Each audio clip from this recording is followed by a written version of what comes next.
Really glad to be here, really excited to be talking about the book and had the opportunity to contribute to it. Having had the opportunity now to read it all for a second time, I feel really heartened with all the research that's emerged. And as Emmy said, within all those different ways in which, however we describe it, traumatic experiencing might emerge.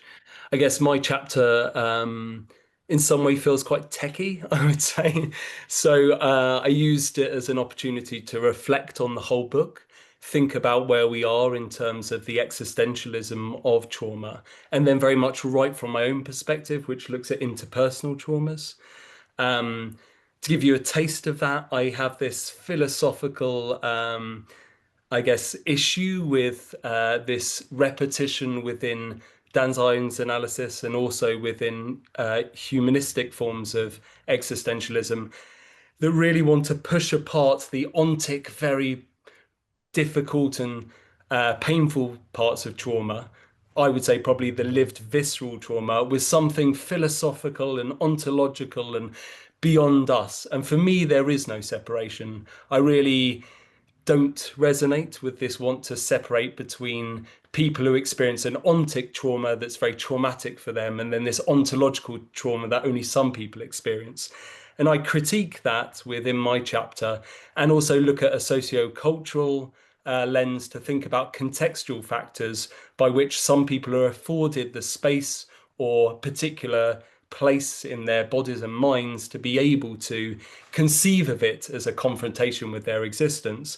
But for me, it is always a confrontation with our existence. And that is my definition, I guess, of trauma, which is trauma is a particular movement in relation to our existence and the way in which we encounter the confrontation or the foundations of our existence. But it's not just that. It's then this resulting, as Langley talks about, sense of incomprehensibility in ourselves, others, and the world around us. And then in the face of that, I'm very movement based. So the movements, the existential movements we make in relation to that, that might be us facing those illusions we had about ourselves and the worlds in wanting to re-illusion ourselves, which might be incorporate what we've experienced of the foundations of our existence within the worldview, the modes we already live in. Or it might be a disillusionment, which is to turn away from what we've known and try and incorporate what we've discovered about the foundations of existence within a disillusionment. Or it might be trying to synthesize both. So disillusionment, like a rediscovery of something about the foundations of our existence.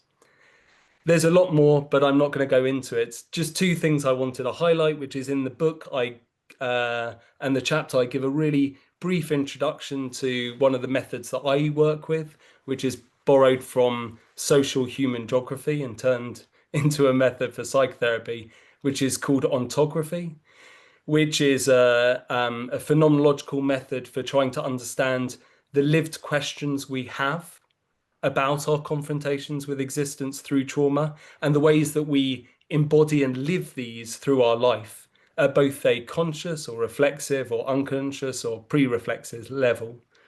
Finally, in the book, which is really important to me, I always take issue because I go to lots of trauma conferences, being a psychotraumatologist, whether you like that title or not. And what fascinates me is the want for all trauma therapists to say, I'm a great person. And what I do is always reflect on trauma and I do no harm in the world and no one should do any harm in the world. And for me, that rings really hollow.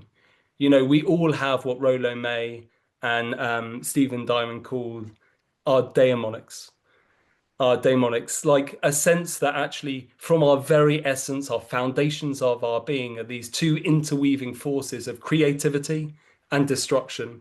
And we all have this foundational ability to devastate our lives, other people's lives, the world around us, and also be creative and construct within our lives. And what I do in the chapter is try and talk from a personal, but also through my clinical and research perspective, how people who have experienced interpersonal trauma, in this case sexual violence, actually do encounter their daemonics. They want to devastate and destroy themselves and the worlds around them, and how that is actually part of making sense of that confrontation with existence. And I always plead when I'm talking anywhere that people don't disavow themselves of these destructive or devastating demonics, because they are like the existential version of the shadow, the Jungian shadow. Like, it's there for all of us. And actually, I have a concern that if we don't own it, if we disavow ourselves of it as trauma therapists or therapists working with people who have had traumatic experiences, we have the possibility to dehumanize and devastate the life of our clients.